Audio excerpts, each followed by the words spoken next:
चढता पेसमध्ये तुम्हा दोघांचं पुन्हा एकदा स्वागत आहे आणि we are going to continue a conversation after this also.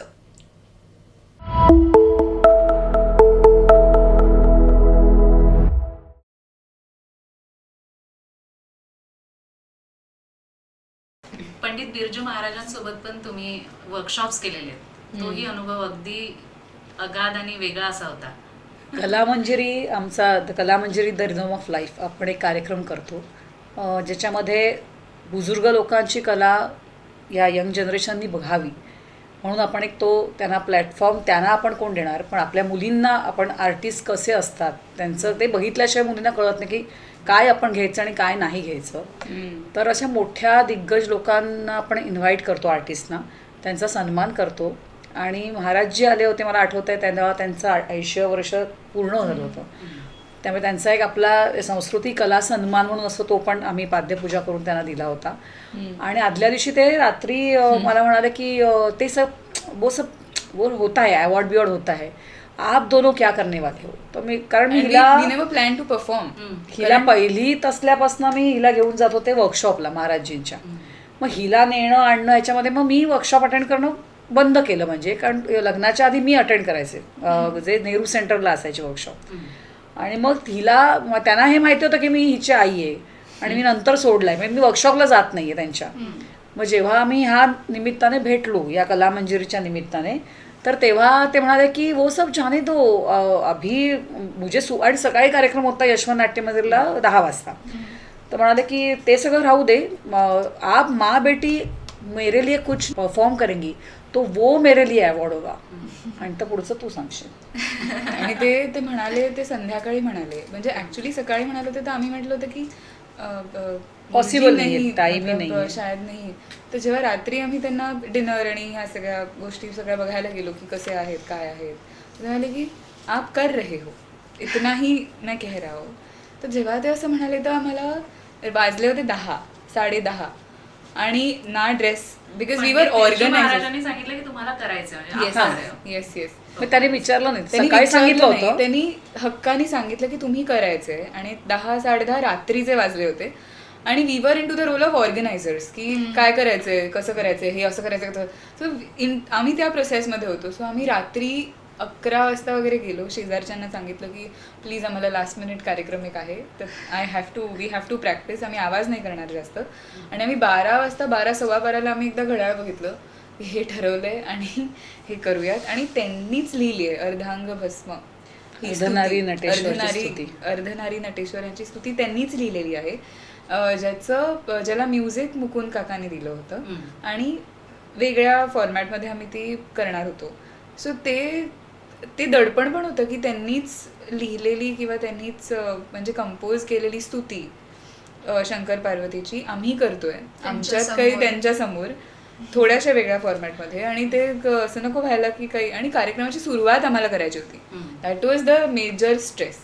हो ना, म्हणजे सुरुवात आमची होती आणि महाराजजी समोर बसले होते. म्हणजे पहिला पाठ झाला, त्याच्यानंतर पाद्यपूजा झाली त्यांची. आणि मग ते म्हणाले की पाद्यपूजा झाल्यावर मला ह्यांचा परफॉर्मन्स बघायचा आहे दोघांचा. आणि मग शाश्वती दिदी नाचणार होत्या, मग ते स्वतः परफॉर्म करणार होते. त्यामुळे हे खूप माझ्यासाठी म्हणजे आमच्यासाठी चॅलेंजिंग होतं, कारण आपण कामामध्ये ऑर्गनाईज, आता तुम्ही इंटरव्ह्यू घेता तर बाकीच्या गोष्टी मॅनेज करेपर्यंत तर आपल्याच परफॉर्म करायचं, असं कोणी बोलेल असं वाटणार पण नाही ना. तर एकदम म्हणजे वेगळा अनुभव होता. आणि ते ज्या म्हणाले की बस मेरा मन भर गया, तेव्हा मला असं वाटलं ना त्या क्षणी की आता इथे थांबलं आपलं आयुष्य, इकडे स्टेजवरच, तरी खूप झालं. कारण तो तर देव आहे, म्हणजे कथकच्या क्षेत्रातला देव आपल्याला समोरनं सांगतोय की वा बच्चे माँ बेटी ने तो बहुत धूम मचाया, बहुत अच्छा किया. हे जेव्हा म्हणजे त्यांना काय बोलू, म्हणजे तेथे असं मला वाटलं तिच्याला की म्हटलं की आता बास, मला असं वाटलं की आता ह्याच्या पुढे आपण नाही श्वास घेतला तरी चालेल, एवढं मला ब्लेसिंग मिळालं आहे. म्हणजे असं त्या क्षणीची मी तुला भावना सांगते. वेगळाच अनुभव. एका शिष्यासाठी ही खूप मोठी गोष्ट असते, खूप मोठी पावती असते ना. म्हणजे बाईंना पण काय झालं असेल, मुकुंदला काय झालं असेल की आज ह्या दोघींना, कारण आता माझ्यानंतर तिला पण ते घडवत आहेत, मी घडवते तसं ते पण घडवत आहेत. त्यामुळे त्या काय वाटलं असेल आम्हाला सगळ्यांना, त्या गुरुच्या आहेत ते आमचं आम्हालाच माहिती. परमोच्च आनंद होता तो. खूप ग्रॅटिट्यूड, ग्रेटफुलनेस खूप होतं म्हणजे, आणि त्यात खूप अडचणी आल्या होत्या, म्हणजे छोट्या छोट्या अडचणी पण आल्या होत्या. कॉस्ट्युम्सच्या, ऑन द स्पॉट कॉस्ट्युम्सच्या अडचणी आल्या होत्या. ऑफकोर्स ते असणार, कारण तयारी ती नव्हतीच ना त्या नाही, दृष्टिकोनातून. नाही, ऑन द डे ऑफ, म्हणजे on the day of performance पण कॉस्ट्युमच्या अडचणी आल्या हो. असल्यामुळे आम्ही Oh असे my होतो की God. अरे बापरे, की आता काय करायचं. मग ते पण I think all the energies वर सो अलाइन. बॅगा एक्सचेंज झाल्या त्यामुळे हा, बॅगा एक्सचेंज घागरे आमचे, मग ते सगळं लास्ट मिनिटला विदिन 15 मिनिट्स आम्ही ते सगळं सॉर्ट आउट करून एंट्री घेतली होती. क्या बात. मेन कॉस्ट्युमच तुझा बरोबर नाही आला आणि आता त्यांच्यासमोर परफॉर्म करायचं आहे. पण झालं ते. ताई, कथ्थकला घेऊन आपण जेव्हा क्लासिकल डान्स बेसिकली विचार केला की आपल्या डोक्यात पहिला फिमेल फिगर येते, ट्रू. आणि हे आता स्टेरिओटिपिकलच झालंय, म्हणजे प्रत्येकाचाच हा विचार झाला. सध्या बदलतोय तो, आय अग्री, बट आधीपासून असं आहे. तर मग what do you think about it? I think legacy जी सुरू झाली आहे ती मेल डान्सर्सनीच सुरू झाली आहे. कारण तेव्हा असं नव्हतंच ना की फिमेलने शिकलं. फिमेलनी शिकावं. मला आपल्या हिस्ट्रीच्या पुस्तकात किंवा आपल्याला जे माहिती आहेत बुजुर्गांकडनं की सितारा दिदी, बनारस घराणा, किंवा रोहिणी भाटेजी पुण्याच्या, कुमुदिनी लाखे. हां कुमुदिनी लाखे. हां कुमुदीन लाखे, म्हणजे काही काहीची अशी त्या काळातली कनकरेड्डीजी.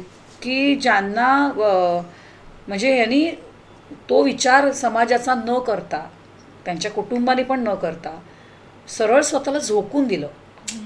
आणि मग म्हणजे लेडीज, बायका नृत्य क्षेत्राकडे वळल्या. त्या अशा ज्या काही व्यक्ती होत्या ना, त्या ठराविक होत्या, पण पहिले मेल डान्सर्सच होते जास्त. अच्छा. मे बी तेव्हा असं समाजात तेवढं नसेल म्हणजे सुद्धा ऍक्सेप्टन्स नसेल त्यावेळेला मे बी.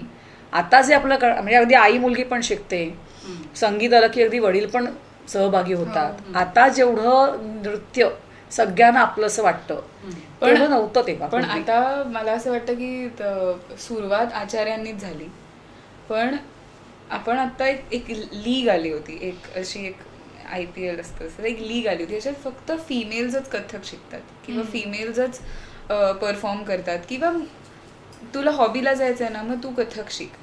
तर असा एक व्हॅनिशिंग काळ मेल डान्सर्स करता होता की कुठलेही घरातले आई बाबा हे विचार करणार नाहीत की मी माझ्या मुलाला कथ्थक शिकवायला घाल. बरोबर. They will respect that art, But but they ते don't प्रोत्साहन नाही support देणार it. त्या गोष्टी Yeah, yeah. करता की a guy should learn Kathak.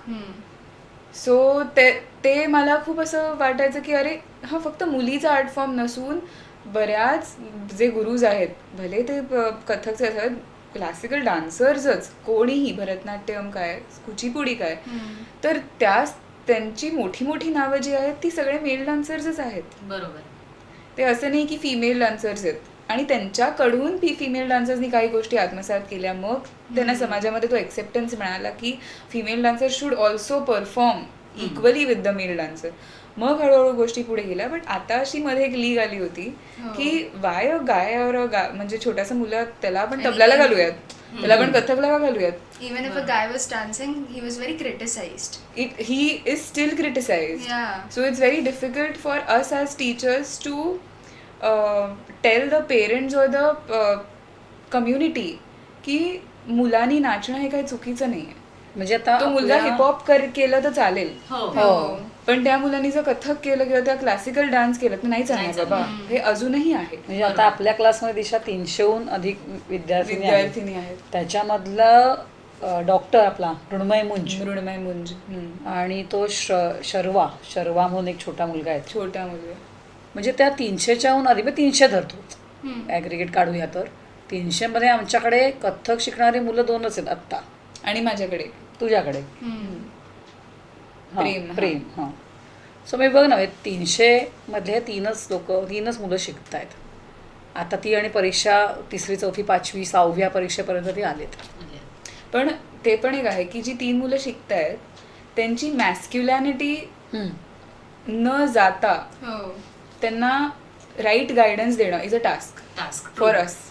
म्हणजे माझा एक मित्र आहे, कथक डान्सरच आहे, त्यांनी मला सांगितलं की आपल्या डान्समध्ये आपलं जेंडर नाही दिसलं पाहिजे. जेव्हा ते नाही दिसत ना, तेव्हा मेल डान्सर काय फिमेल डान्सर काय कॅन सर्वाइव्ह देअर आर्ट. पण एवढा डीप विचार करणारे. घरातले पण करत नाहीत, नाही. त्याच्यात जाणीव म्हणजे करूनच घ्यायचं म्हणजे नसतं. जसं तू म्हणाली की जेंडर नाही दिसलं पाहिजे. मग जेव्हा फिमेल डान्स करते तेव्हा ती नजाकत, ती लवचिकता, तो सगळा भाग दिसतो. बरोबर, मग हे जेंडरच रिप्रेझेंट होतं ना. कसं आहे, आपल्याच्यात लास्य तांडव हा एक प्रकार असतो प्रेझेंटेशनमध्ये. तर तेव्हा लास्य म्हणजे एकदम सॉफ्ट मुवमेंट असतात, सोप्या भाषेत सांगते, खूप टेक्निकल नाही. आणि जरा थोड्याशा आक्रमक मुवमेंट ज्या आहेत त्या तांडवमध्ये येतात. आता महाराजजींचं किंवा गोपीजींचा नाचामध्ये ते जेव्हा फिमेल ओरिएंटेड काही परफॉर्मन्स करत असतील किंवा काही ॲटम मांडत असतील, विषय मांडत असतील, तर बायकांना लाज वाटेल, नर्तकींना लाज वाटेल, इतकं सुंदर पद्धतीने ते करायचे. म्हणजे एखादी पिन जर लावायची असेल तर पिन कशी ते लावतील, आपण कसे लावू, तसे ते दाखवायचे. आणि आपल्याला असं वाटतं की आपण हे करूच शकत नाही. म्हणजे इतका सौंदर्य म्हणजे इतकं ते सौंदर्यात्मक दाखवायचे. पण हे दर्शकांनी किती लोकांनी ते ऑब्झर्व केलं असेल ते मला डाऊट आहे. डान्सरना आम्हाला जाणवतं की त्यात दोन्ही डिफरन्स दाखवत आहेत ती लोक. लास्य पण करतात आणि तांडव पण करतात. आणि एक देवानेच आपल्याला शरीराकृती अशी दिलेली आहे की ही जे म्हणते की जेंडर दिसलं नाही पाहिजे, पण फिमेलच दिसणार, कारण कॉस्ट्युमचा फरक असतो, ऑर्नमेंट्सचा फरक असतो. बरोबर, पण नृत्यातनं दिसताना त्याच्या स्वाभाविक हाईट किंवा त्याच्यात एक एनर्जी वेगळी असते पुरुषांची, त्यामुळे ती मेंटेन होऊ शकते. आणि ही जसं आधीचा मुद्दा म्हणाला तसं की शिकवतानाच तुला तो मुलगा आहे तर त्याला कुठली ऍक्शन सुटेबल नाहीये, कुठली ऍक्शन सुटेबल होऊन तो ती थाटमध्ये प्रस्तुत करेल किंवा थाट घेताना उभं राहील तो. तर हे तुमचा अभ्यास आहे गुरुचा. कसब त्याच्यामध्ये त्याला पोश्चर देताना विचारपूर्वक आम्हाला द्यावं लागतं. तिथे मी फिमेल गुरु आहे किंवा ही फिमेल गुरु आहे आणि मी मुलाला शिकवते, तर तो विचार बाजूला सोडून त्याचा नृत्य त्याच्यातलं कलात्मकता कशी दिसेल आणि त्याच्या जेंडरला हात कसा लागणार नाही हे आम्हाला सांभाळायला लागतं. किंवा तो अननेसेसरी काहीतरी मुलीसारखं पडंत करायला लागला. एक्झॅक्टली. मग आम्हाला सांगायला लागतं की नाही, तुझ्या पद्धतीनेच तू पडंत केलं पाहिजेस. कारण स्वाभाविकरित्या आवाजामध्ये फरक असतो मुलगा आणि मुलीमध्ये. की मुलगा जर क्लासिकल डान्स शिकला तर तो मुलीसारखा वागायला लागतो किंवा मुलीसारखा बोलतो किंवा त्याचं मुवमेंट्स ज्या असतात डेली लाईफच्या त्या पण तशाच होतात. ते असं नाहीये. It's about how you take it. तू तिथे उभं राहिल्यावर कसं आहेस आणि तू डेली लाईफमध्ये कसं आहेस ते सगळं तर वेगळं असलं पाहिजे. व्होकॅबलरी जी कथ्थकची आहे किंवा क्लासिकल डान्सची ती तिकडे युजफुल झाली पाहिजे. आणि ऑब्झर्वेशन इतकं असलं पाहिजे ना आपलं की काय माझ्या बॉडीला सुटेबल आहे, कसं उभं राहणं सुटेबल आहे. हे आय थिंक गुरु म्हणजे टीचर आणि स्टुडंटचा एक स्टडी कॉन्स्टंट चालू असतो.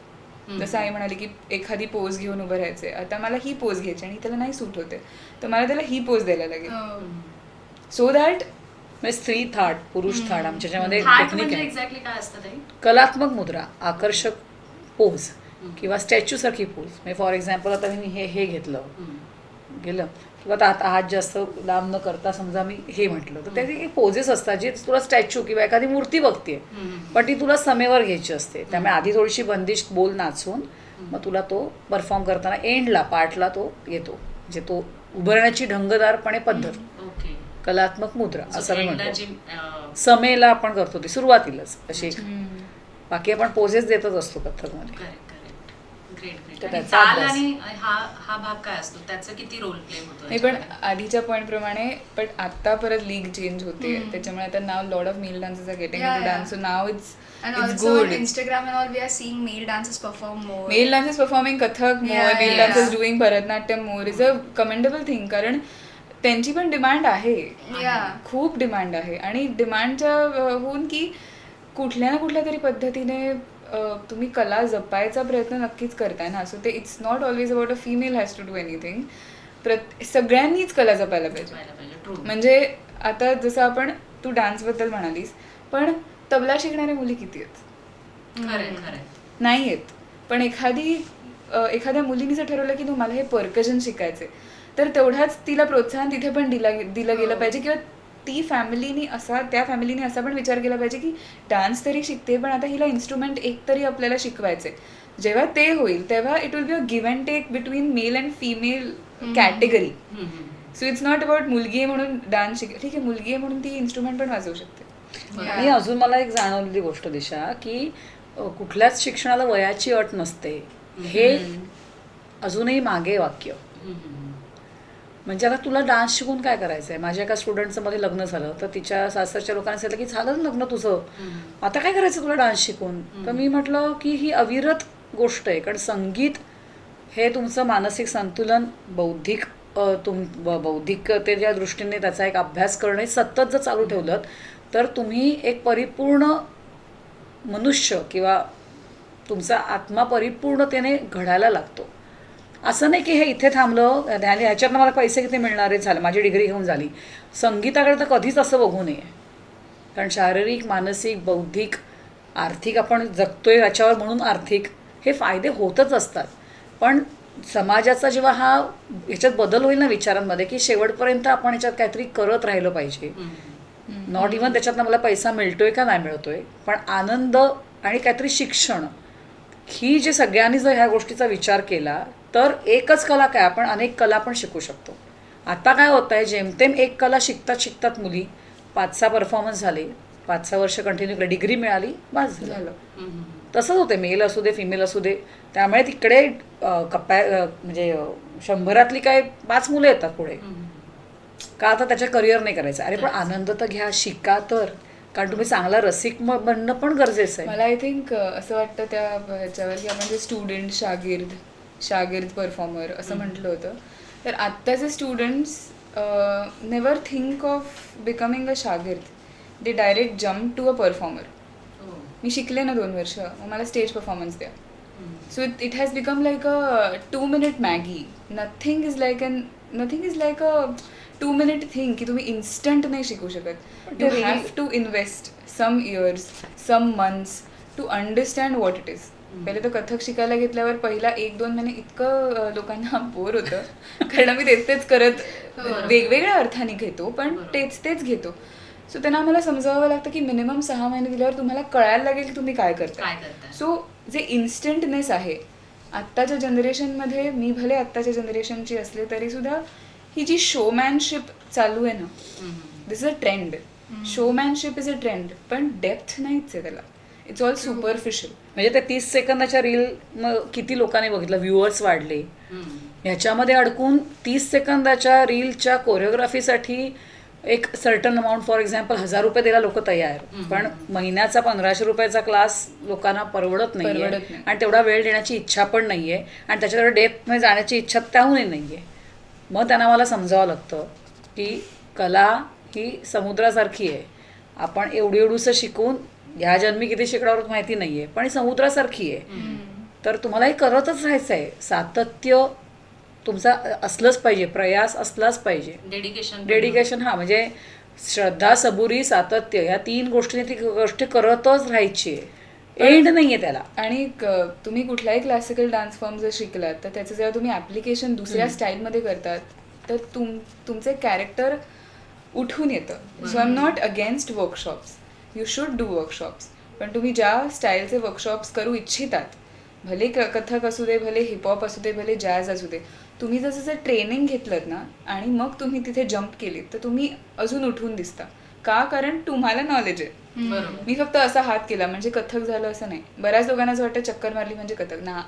खूप चुकीच्या पद्धतीने कथक स्वाभाविक नृत्यशैली आहे, तर त्याचा चुकीच्या पद्धतीने वापर जास्त दिसतोय कॉमन मॅन मध्ये. कथक मधला मीथ काय आहे, म्हणजे लोकांमध्ये काय मीथ आहे, कथकला काय समजतं? चक्रा मारला तुम्ही असे, आता जनरली तो ट्रेंड झालं की तुम्ही कथक करताय. मग त्याच्यामधले तिसरं जाती आहे, चतुश्र जाती आहे, का आपण खंडपायन दाखवताय, का 8 तत्कारांचे आथे देतात वर्ड्स दाखवताय, बोल दाखवताय. कशाला काय महत्व नाही. टाक टाक टाक टाक नुसते पाय मारायचे, त्याप्रमाणे कवायतीसारखे हात करायचे आणि कथक आलं. कारण ती स्वाभाविक शैली आहे. त्याच्यामधले ता थै तत हे मूळ बोल आहेत, त्यामुळे त्या मूळ बोलांवर अख्खी नृत्य भाग जो आहे आमचा, मग त्याच्यात ताल आमचा सगळा समृद्धतेने नटवला जातो. ताल कुठलाही, मग 3 ताल घे, जपताल घे, रूपक घे, एवढं क्लिष्ट कोणाला जायचं आहे. म्हणून नवीन ट्रेंड काय आलेला आहे, काय ते कथक, बॉलिवूड कथक, की जो मला काय कळलेलाच नाहीये. मी खूप लहान आहे, म्हणजे मला कळायला वेळ लागेल. पण बॉलिवूड कथकमध्ये गाणी घ्यायचं बॉलिवूडचं, मग त्याच्यावर कथकचे त्यांना वाटतात तसे पाय हात हस्तमुद्रा करत जायच्या, चक्रा मारत जायच्या, त्याच्यात परफेक्शन किती आहे वगैरे ते काय बघायचं नाही. मग अशा थोडंसं मिसगाईड कॉल्ड होतं समाज. कमर्शियल. आणि तुम्ही जेव्हा असं काहीतरी पोर्ट्रे करता तेव्हा ते असं वाटतं की oh Bollywood Kathak has become a style. ते जास्त बेटर आहे. डेफिनेटली. आणि आणि इट्स क्विक, इझिली शिकण्यासारखं आहे म्हणून लोक तिथे अट्रॅक्ट होतात. We never name it as Bollywood Kathak. जर मी 20 वर्ष झाले कथ्थकच शिकते, सो माझ्या बकेटमध्ये कथ्थकची वोकॅब्युलरी जास्त आहे. बरोबर. आणि जर मला कुठलंही इंग्लिश सॉन्ग दिलं किंवा जर मला बॉलिवूडचं गाणं दिलं तर 90% actions will be inspired from that vocabulary. So initial एजेसमध्ये आपण वेगवेगळे आर्ट फॉर्म्स जे शिकतो ते का शिकतो? To increase the vocabulary, so that आपल्या समोर कुठली प्लेट ठेवली गेली आणि आपल्याला ती सजवायची असेल तर ते मोनोटोनस नाही वाटलं पाहिजे किंवा एकच मी करते असं नाही वाटलं पाहिजे म्हणून. सो आय विल से की माझ्या अर्ध्याहून जास्त ॲक्शन्स कथ्थकवरून इन्स्पायर होऊन मी बॉलिवूड बसवते. But I won't name it as Bollywood Kathak. नाही, आणि दुसरी गोष्ट ह्या मुलींना मी काय सांगते की आपल्याला हिला कोरिओग्राफर म्हणून घडायचं असेल तर तिच्याकडे कथ्थक बेस तिचा एवढा स्ट्रॉंग आहे. मग तुला कॅमेरा सेन्स असणं गरजेचं आहे. आत्ताच्या काळाप्रमाणे बॉलिवूडला जी कोरिओग्राफी आवश्यक आहे ती पण तुला शिकणं गरजेचं आहे. त्याच्यासाठी वेगवेगळ्या स्टाईल शिकणं गरजेचं आहे. पण ते सगळं मिक्स नाही आहे. हे जे आता सगळं मिक्स करतायत ना ते मिक्स नाही आहे. प्रत्येक स्टाईलला तितकंच वेटेज आणि तितकाच अभ्यास आहे. I am learning waacking from one of my friend now. तर वॅकिंगमध्ये जे आम्ही असे हात ठेवतो की हा बेंड साहजिक असला पाहिजे, असा नसला पाहिजे. एल्बो वरती नाही आला पाहिजे कथकमध्ये, तो स्वाभाविक असा असला पाहिजे हात. तर ते वॅकिंगमध्ये it's this, it's not this. So मला स्वतःला सांगावं लागतं की now you are learning a different style that is classical in its own form. इंडियाचं क्लासिकल नाही, दुसऱ्या देशाचं क्लासिकल. सो तिकडचे कल्चर काय, रिच्युअल्स काय किंवा तिथे बिलीव्स काय आहेत किंवा तिकडची वोकॅब्युलरी काय आहे, हे as a Kathak dancer have to unlearn my Kathak things to get in to waacking, or have to unlearn my Kathak things to get in to hip hop or jazz. तेव्हा मला माझा ग्रेस खटकतो, कारण त्याच्यात ग्रेस नाहीये. आला तर ठीक आहे पण that style doesn't require that. Attitude is not that. Attitude is not devotional. Attitude is something different. So being a choreographer जी जर्नी आहे ती माझी इतकी कठीण जाते मला, कारण एका स्टाईलमधून दुसऱ्या स्टाईलमध्ये जाणं, मग एखादं गाणं दिल्यावर ते सगळं मिक्स करून करणं. फोक पण तसंच पडतं ना की प्रत्येक म्हणजे म्हटलं की प्रत्येकाला शास्त्र आहे, शास्त्र आहे. डीपमध्ये कोणाला जायचं नाहीये. सो जे समोर तुमच्या समोर रेडी गार्निश्ड प्लॅटर असते ते तुम्ही त्याच्याकडे बघता आणि देन यू टेक ऍक्शन जवळ की हा मला हे आवडते, मला जमणार आहे क्विकली 1 minute थिंग, मला जमणार आहे. मी तर कोरिओग्राफी शिकली. कोरिओग्राफी नाही, डान्स बसवलेला आहे तो तुम्ही डान्स शिकलात. कोरिओग्राफी हा खूप मोठा वर्ड आहे जिथपर्यंत मी तरी पोचले नाहीये. म्हणजे मी अजून पोचलेच नाहीये, कारण तो सी वर आहे अजून मी कोरिओग्राफीच्या. कारण प्रत्येक डेप्थनी खूप काही शिकण्यासारखं आहे. जाताची गोष्टी नाही. तुम्ही जे म्हणालात की ते जे मिथ आहे की तुम्ही चक्कर मारलीत, तुम्ही 2-3 तुम्ही टाक टाक टाक टाक पाय केलेत बीटवर म्हणजे तुम्ही क्लासिकल करताय असं नाही. ते जास्त मी म्हणे अत्याचार कथ्थक शैलीवर होतो. कथ्थक सगळ्यांना असं वाटतं की इझिली ऍक्सेस येऊ शकतं. त्याच्यात ना विशारद अलंकार क्लास घेते ना आम्ही पण घेऊ असं, पण तसं नाही आहे. खरं खूप त्याच्यात खूप काही गोष्टी म्हणजे वैदिक काल किंवा रामायण महाभारत इथपासनाच्या हिस्ट्रीज आहेत की जिथे कथ्थकबद्दल बोललं गेलं की कथ्थक नाचलं गेलंय वगैरे वगैरे. सो एवढा कोणाला अभ्यास करायचा आहे, ते आम्ही करायचा अभ्यास. पण ठीक आहे, म्हणजे हेही नसे थोडं की त्यांना कथ्थक आपलंसं वाटतंय.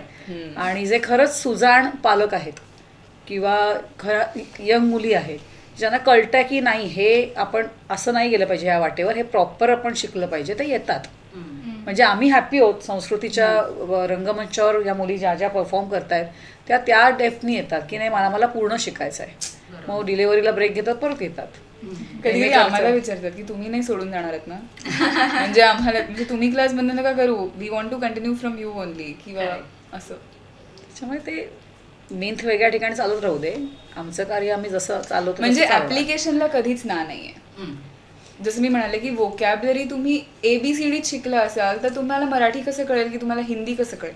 बरोबर. सो आई आणि मी तेच मुलींना सांगतो की तुम्ही कथ्थक शिकता शिकता म्हणजे तुम्ही झापडं नका लावू कुठलीही, तुम्ही सगळं जाणा आणि मग जेव्हा ते ॲप्लिकेशनची वेळ येईल तेव्हा मग का बॉलिवूड डान्सर्स ना किंवा कोरिओग्राफर्स ना क्लासिकल डान्सर्स लागतात एक्सप्रेशन सांगायला.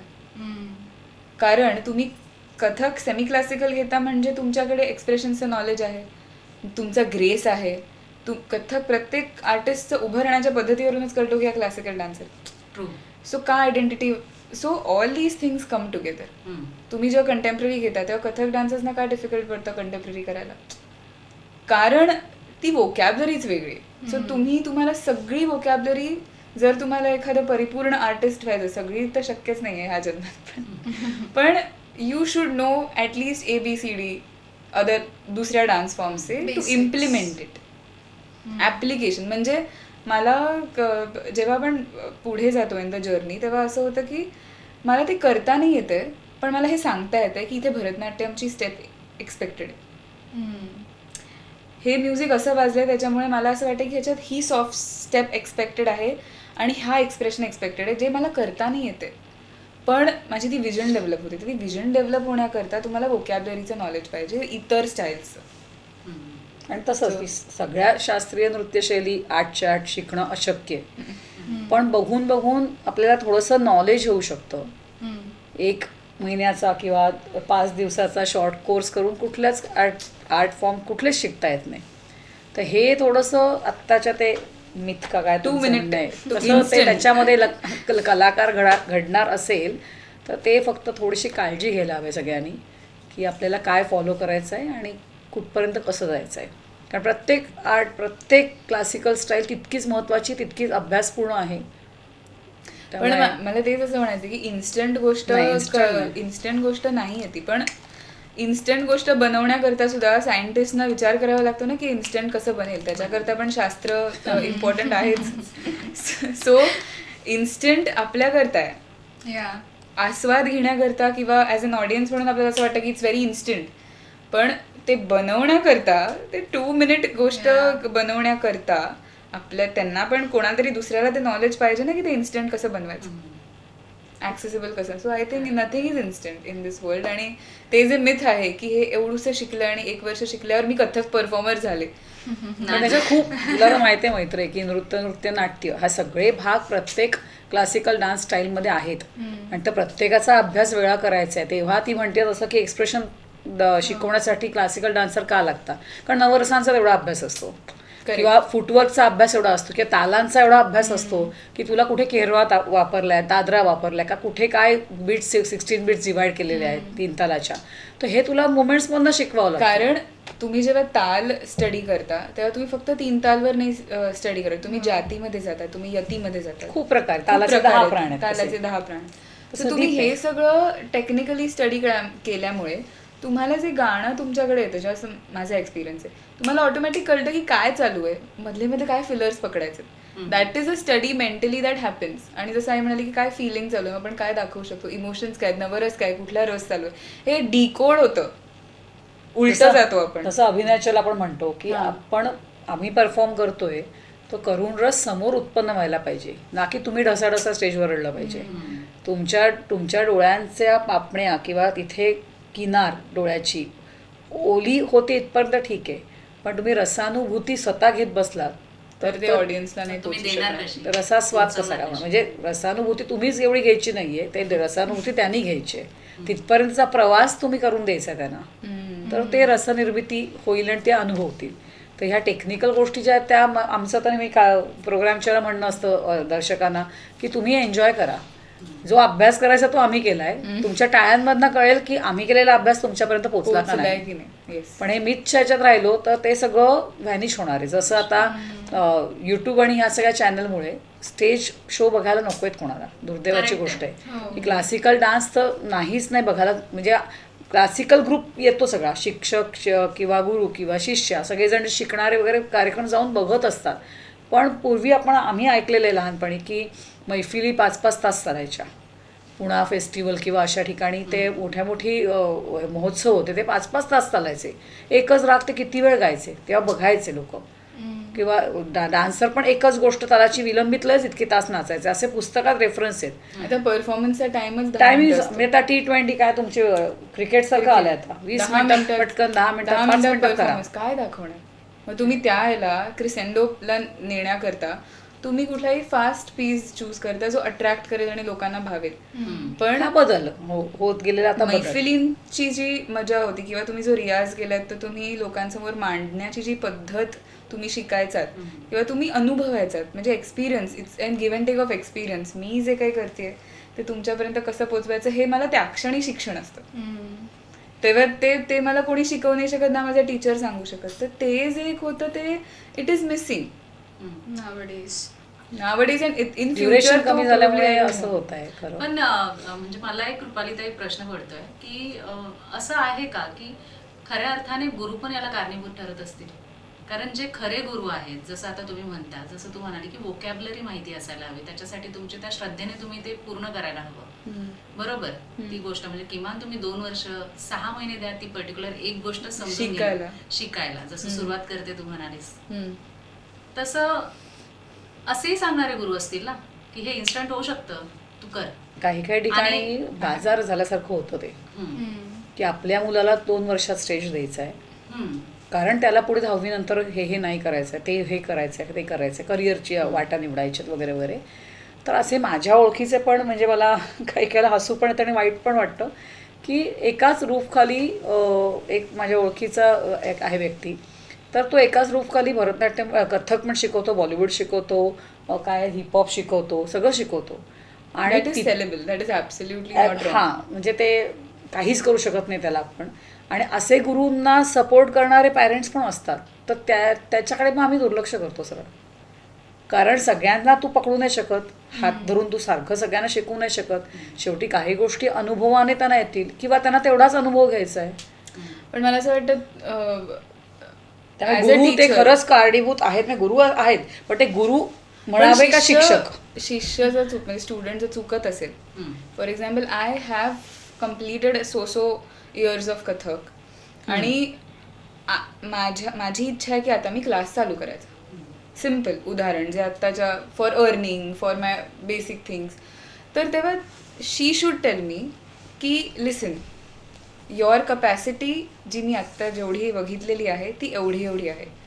If you want to start class, तुला ह्या गोष्टींवर पहिले काम करणं अपेक्षित आहे. तू जर ह्या गोष्टींवर काम केलंस, सो ABCD, तर तू क्लास चालू केलास तर जास्त बरं होईल. सो दॅट समाजामध्ये तुम्ही काहीतरी चुकीचं कथकचं किंवा कुठल्याही कलेचं किंवा शिक्षण म्हणजे एज्युकेशन चुकीचं नका सुरू करू. पण त्याच्यासाठी त्या गुरूंना विचारलं पाहिजे. येताना आता पिक्चर कसं येतं की गुरुच त्याला कारणीभूत आहेत का, पण गुरूंपर्यंत येतच नाही त्या गोष्टी.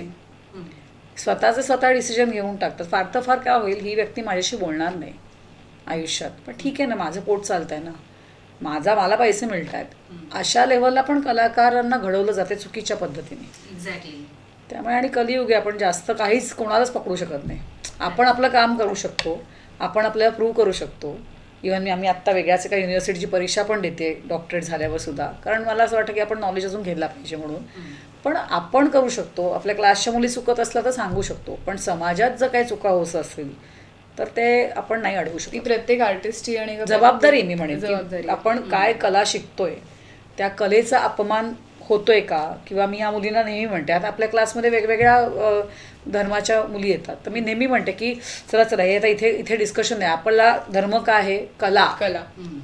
आपल्याकडे कला हा धर्म आहे आणि त्याच्यासाठी आपण एकत्र आलो आहे, आणि त्याचे ते कसं वृद्धिंगत होईल, तुम्ही किती छान करू शकाल, त्याच्यासाठी आपण एकत्र आलो आहे.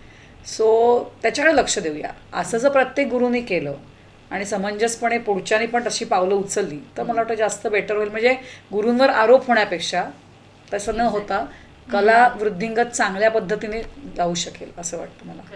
म्हणजे तुम्ही एक सर्टन इयर्स कथक शिकल्यानंतर आपल्याला ती दृष्टी देणारे गुरु असतात, पण त्या रस्त्यावर चालणारे स्टुडंट्स असतात. So every student who is converting into a performer should ask this question की जे काही एवढे वर्ष मी ऐकतेय शिकतेय त्याला हे जस्टिस देणारं आहे का? आणि then he has to, if he gets a yes from his mind or his heart की फाईन, देन मग त्यांनी पुढे जावं. म्हणजे जसं आपण म्हणतो ना, गुरु शिष्याला घडवताना तो मातीचा गोळा असतो वगैरे, हे शाळेत असताना बरंच ऐकलं जातं. आपापल्या परीने मुली लक्षात ठेवतात, लिहितात, कारण 10 मार्कांमधल्या निबंधाचा तो एक मोठा मुद्दा असतो.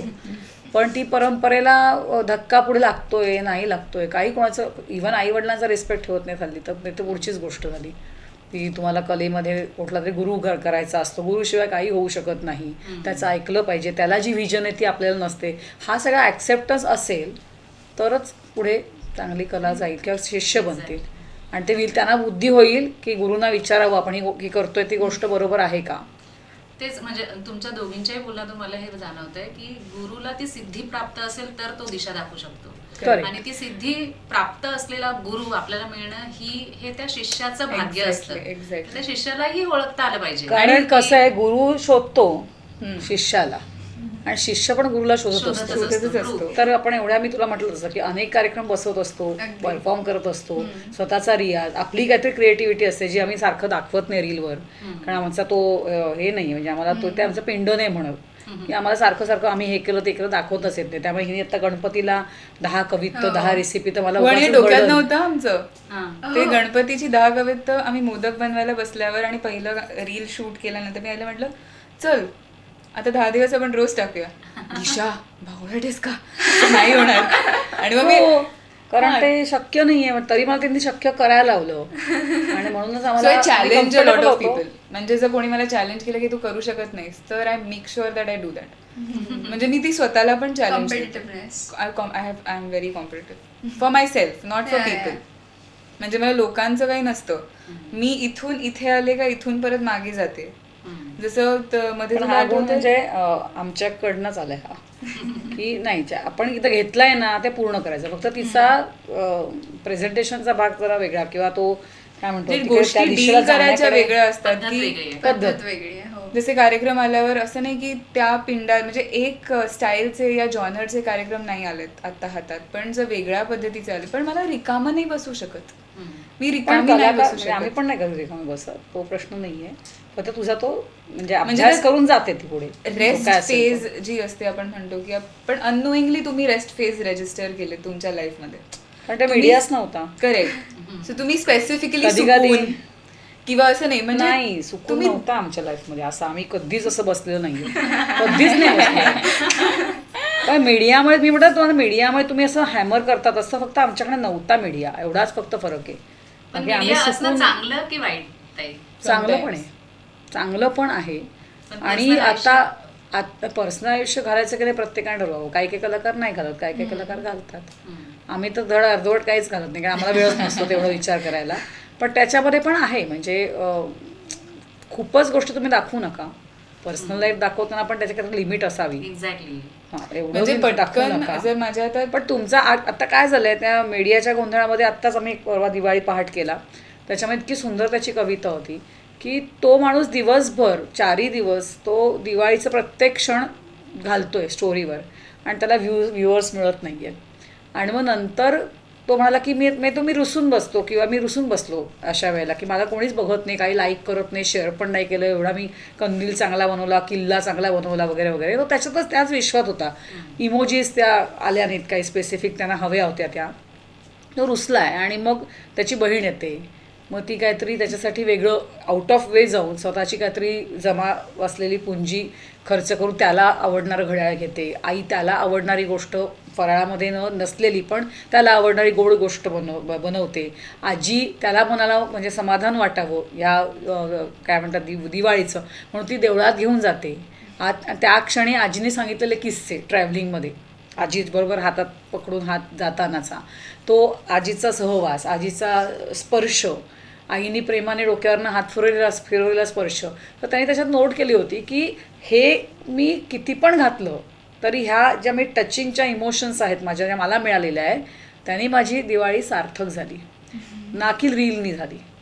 पण आत्ताच्या काळामध्ये हे बघायलाच मुलांना वेळ नाही आहे, कारण बोलायचंच नसतं पॅरेंट्सशी, कोऑर्डिनेशनच करायचं नसतं. तर एवढं पण तुम्ही त्या विश्वात, इडियट बॉक्स मला प्रेफरन्स देऊ नका. जेव्हा माणूस जिवंत आहे आपण एकत्र एकमेकाशी बोलू शकतो. नाहीतर आता मध्ये संस्कार वर्ग चालू करायची वेळ की बाबा संस्कार म्हणजे काय इथपासून सुरुवात येणार मूल्य आहे. कशी आणि आधी जपावी. मूल्य कशी जपावी आणि आधी पॅरेंट्सना आता म्हणता ती पिढी पॅरेंट्सपर्यंत पोहोचणार आहे. त्यांनाच ते आधी येत नाहीये तर ते त्यांच्या मुलांना काय शिकवणार. त्यामुळे हल्ली रील म्हणजे किती रीलच्या मागे लागावं हा पण एक जरा प्रश्न आहे ज्यांची करिअर आहे त्याच्यावर. की असं होत आहे हल्ली आमच्या बाबतीत की तुमचे व्ह्युअर्स किती आहेत त्याच्यावर तुम्हाला परफॉर्मन्सला तुम्ही व्ह्युअर्स किती आहेत त्याच्यावर तुम्हाला तुमची पात्रता ठरवली जाते की तुम्ही जज होण्याच्या लायकीचे आहात का, किंवा तुम्ही परफॉर्मर म्हणून किंवा तुम्हाला व्ह्युअर्स आहेत का. किंवा तुम्हाला आम्ही चीफ गेस्ट म्हणून इन्व्हाइट जर करत असू आणि तुमचे जर व्ह्युअर्स नसतील तर आम्ही तुम्हाला सो अमाऊंटच्याहून वर देऊ शकत नाही की आम्ही तुम्हाला देऊच शकत नाही. आम्ही तुम्हाला फक्त रिफ्रेशमेंट्स देतो. म्हणजे ही परिस्थिती आहे मोठमोठ्या कॉन्सर्टची किंवा That's not कॉर्पोरेट good. शोची की ते खूप असं लांछनास्पदच आहे ही गोष्ट कलाकाराच्या दृष्टीने. म्हणजे कला पुढे आपण न्यायची का किंवा आपण केलेली मेहनत खरंच योग्य आहे का असा प्रश्न पडून आपण कलेपासून दूर तर नाही ना होणार. आपल्याहून कमी ग्रेडेडची लोक बिनधास्तपणे सढळ चेहरा घेऊन ते क्लासेस चालवत आहेत त्यांच्याकडे जास्त लोक, कधी कधी आपल्याचकडे लोक कमी असं पण अनुभवलेल्या गोष्टी आहेत. पण म्हटलं तसं की आपण आपलं काम करत राहावं. देव आपल्या पाठीशी असतो आणि मेन म्हणजे आपल्या सगळ्या गुरुजनांचे आशीर्वाद असतात. त्यामुळे तो मनात विचारच येत नाही की जाऊ दे ना त्यांना काय करायचं ते करू दे, आपल्याला काय करायचं त्याच्यात आपल्याला आनंद मिळतोय आणि एवढं नक्की की तुमचं पोट चालणार नाही असं काहीच देव करणार नाही. आपल्याला जे साध्य करायचं होतं ते पण पोचलोय आपण. मग आमच्यासारख्यांना असं वाटतं की नाही हे आपल्याला काही जमणार नाही कारण एवढ्या व्यापामध्ये हे जमत नाही.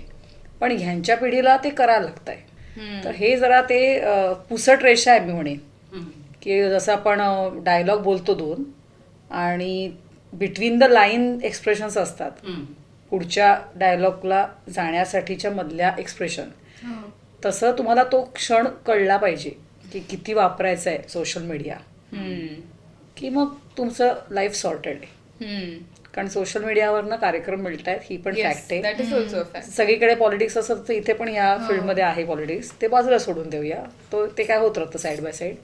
पण ह्याच्यावर म्हणजे होतो परिणाम होतो सोशल मीडियाचा हे मात्र आहे. म्हणजे आता तुम्ही स्वतःला मांडता कसं सोशल मीडियावर ते असंच नाही मांडू शकत तुम्ही. त्याच्याकरता तुम्हाला ऍडव्हर्टायझिंगचं नॉलेज पाहिजे, मार्केटिंगचं नॉलेज पाहिजे, अल्गोरिदमचं नॉलेज पाहिजे, मग क्रिएटिव्हिटी असली पाहिजे, मग कॉन्टेंट काय चूज केला पाहिजे त्याचं नॉलेज असलं पाहिजे. क्लास चालवताना लॉजिकचं थोडंसं नॉलेज पाहिजे, सायकोलॉजीचं नॉलेज पाहिजे तर तुमचा क्लास कसा चालवायचा कळेल. पण आर्टिस्ट म्हणून त्याने नेम आणि फेम दोन्ही मिळतं हेही हां, तेवढंच खरं हो आहे. हो हो म्हणजे ते तर तुम्ही आहेच. जर तुमचा जर बेस क्लिअर असेल आणि ऑडियन्सला कळत असेल की तुमच्याकडे खरंच नॉलेज आहे, तुमच्याकडे ती विचारांची बैठक आहे तुमच्या आर्ट फॉर्मची, तर ऑडियन्स तुमच्याकडे अट्रॅक्ट पण होतो. अट्रॅक्ट कॉमन मॅन असतो कारण एज्युकेटेड ऑडियन्स असतो. Exactly. कलाकार चांगले चांगले बघत असतात आपल्याला बरोबर. की असं नाही की फक्त कॉमन मॅनच बघतोय. त्यामुळे तुमचं कंटेंट तुम्ही जेव्हा टाकताय तेव्हा त्या विचाराने टाकायला लागतो की तो सगळ्यांपर्यंत पोचताना पण तो समृद्धतेने पोचला पाहिजे. नुसताच टाकायचं म्हणून टाकला आणि असं आपण नव्हतं सोशल का? मीडियाने इतके जवळ आलोय की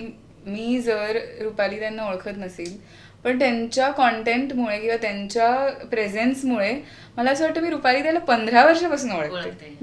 हा फरक आहे. त्याच्यामुळे the give and take in artist have increase and that's a very good thing that has not only artist any in which ever field we have. म्हणजे मला माहिती नसतं की मी तिला ओळखते पण ती मला ओळखते. आणि ते पहिल्यांदा भेटल्यावर सांगतात स्टेजवर की आपण असे ओळखत नाही पण आपण आपण फेसबुक connected फ्रेंड आहोत, आपण इन्स्टा फ्रेंड आहोत. म्हणजे आपल्याला अरे हो असं होतं. फ्रेंडशिपचे अर्थ बदलले. करेक्ट. ताई तुला जो अवॉर्ड मिळालाय रुपाली ताईंचं स्वप्न तू पूर्ण केलंस असंही म्हणू शकतो आपण. त्याचं तू काय म्हणशील, तुला काय वाटतं ते अवॉर्ड भेटताना सगळं इमोशनल असेल, हॅपीनेस असेल? मेनकाची journey started from when I started dancing 2.5 years old. तेव्हापासून असं मला वाटतं जर्नी चालू झाली. पण माझ्याकडे एक छोटीशी कविता आहे जी मी केली होती आई करता आणि ह्या जर्नी करता. तर मी ती म्हणते. दिले सममहे जीवन तू प्रेम रूपी हे विश्व जणू, रूपवान गुणवान रूपाली नृत्यकलेची शान जणू, तिच्या रंगात रंगुनी घडले तिच्या ढंगात जीवन सजले, ताथैतत शिकता शिकता कलाकार जणू मीही बनले. नृत्यकलेचा ध्यास बाळगुनी प्रतिबिंब मी तिची जाहिले. स्वप्नपूर्तीचे माझे मार्ग तिनेही ते आत्मसात केले. उंच भरारी गगनी घेऊनी प्रोत्साहनाने मला घडविले. मेनकेची स्वप्न पाहता मेनकेला ह्या तयार केले. नृत्यकार तू, कलाकार तू, शिल्पकार ती बेमिसाल. तुझ्यातल्या मूर्ती कालाला माझा तो हा सकल प्रणाम. ताततेता आतितेता थे, ताततेता आतितेता थे, ताततेता आतितेता थे. या किती गोड. एकदम So भारी. Menaka trophy was a journey. आणि तिने बघितलेलं स्वप्न होतं ते अननोईंगली. तिने विचार पण नसेल केला की दिशाला पुढे जाऊन मेनका ट्रॉफी मिळावी किंवा म्हणजे असा नव्हता तिच्या विचाराला घडवण्यामध्ये. आणि माझ्या पण डोक्यात नव्हता आला तो जोपर्यंत मी क्षण ते जेव्हा आला शिक्षण घेतलं. म्हणजे पार्टिसिपेट करायचा तेव्हा ना मी तिकडनं पळून जाऊ शकत होते आणि फक्त माझी सवय आहे की माझ्या कुठल्या मुलीच्या चांगल्या माइलस्टोन गाठणार असतील especially तर माझी- मी अशी क्रॉस फिंगर करून बसलेली असते. माझ्या एका परफॉर्मन्समध्ये लहानपणीच्या आम्ही खूप करत होतो, गोंधळ चालू होते. बाबा आणि आई मला गांधर्वच्या परीक्षेला घेऊन गेले होते. थर्ड एक्झामच्या ते फर्स्ट टाइम माझा पेपर होता. तिकडून आम्ही स्वरसाधनाच्या महोत्सवाला गेलो जिथे माझा फर्स्ट प्राइज मिळाला होता म्हणून परफॉर्मन्स होता. आणि त्या परफॉर्मन्सवरून लास्टला हल्लागुल्ला रसगुल्ला वर्षाताईंचा कार्यक्रम होता. तर त्या स्वरसाधनाच्या परफॉर्मन्सच्या वेळी पहिल्यांदा असं झालं की माझी नॉट जी होती ब्लाऊजची अशी टक अशी सुटली. झालं काहीच नव्हतं, ती फक्त अशी टक अशी निघाली होती. तेव्हा मी एक्झिट घेतली होती विंग मध्ये की काहीतरी झालं. That was depressing for everyone, for me काय, आई काय. आणि आई म्हणली दिशा कंटिन्यू कर, आणि मी नाही कंटिन्यू केलं. त्याच्यानंतर तिने जे हे चालू केलं की कुठलाही परफॉर्मन्स सगळं A to Z क्रॉस करून ती बसते. A to Z. माझा परफॉर्मन्स ती कधीच बघत नाही. जेव्हा माझा सोलो परफॉर्मन्स असेल तेव्हा ती आत विंग मध्ये जाऊन साईडहून जर बघत असेल तर ठीक आहे, नाही ती अशी असते. सो तेव्हापासून तिचं सुरू झालं. आणि मग म्हणजे आता ती मेनकाची पोएम तर मला असं वाटलं मी असं केलं होतं, मी म्हटलं हिला आठवू दे आता, कारण आठवायला पाहिजे. तिनेच लिहिलेलं असलं तरी आपल्याला बऱ्याच गोष्टी आठवत नाहीत. आपण तुमचं ते कविता घेऊया का एखादा? 5, 6, 7, 8. तकता kit तकता kit तकता kit तकता kit Gananayak गज कर्णक सूत कश्यप फाणित प्रिय लंब उदर लंब नासिक नृत्य कुशल अति सुंदर खडग प्रिय दुःख हरण दंडनायक दैत्यनाशक गुह्य प्रवर गंभीर स्वर रूपाली स्मरे नाद ओंकार ओम नाद ओंकार ओम नाद ओंकार ओम. मस्त. Awesome. Thank you so much doctor Rupali ताई. थँक्यू सो मच दिशा. खरं तर या प्लॅटफॉर्मवर फक्त आपण गप्पा नाही मारल्या तर एक थॉट प्रोसेस सोडलेली आहे सगळ्यांसाठी, आणि जी मला असं वाटतं की बरेच लोक ऐकतील आणि त्याच्यावरती इम्प्लिमेंटेशन होईल. त्या दृष्टिकोनातून आपण कसे पुढे जाऊ हे पाहूयाच. तुर्तास आपण इथेच थांबूया. स्पिल द टीव्ही सरतापेज या टीम कडून तुम्हाला काहीतरी गिफ्ट आहे. टोकन ऑफ लव्ह असं आपण म्हणू, गिफ्ट नाही, token of love. Please. Thank you. Cute, very nice. मस्त आहे.